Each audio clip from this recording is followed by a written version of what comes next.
মানুষের জীবনে সবচেয়ে বড় একটা লস কি জানেন?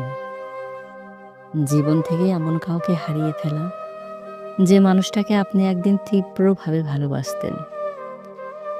তবে আপনার জীবনে তার চেয়েও হাজার গুণ বড় লস কোনটা জানেন? জীবন থেকে এমন কাউকে হারিয়ে ফেলা, যে মানুষটা আপনাকে নিখুঁতভাবে ভালোবাসতো। যেদিন বুঝবেন আপনাকে আদরে বিড়ালের মতন স্নেহে আদরে যে মানুষটা তীব্র মমতায় ভালোবাসতো, সে আপনাকে আর ভালোবাসে না।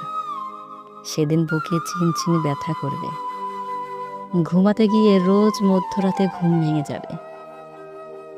আপনি ভালোবাসেন এমন কাউকে হারিয়েছেন তার জন্য নয়, বরং আপনাকে ভালোবাসতো এমন কাউকে হারিয়েছেন, এই আফসোসে আপনি একদিন কাতরাবেন। আপনি যাকে ভালোবাসেন তার প্রতি আপনার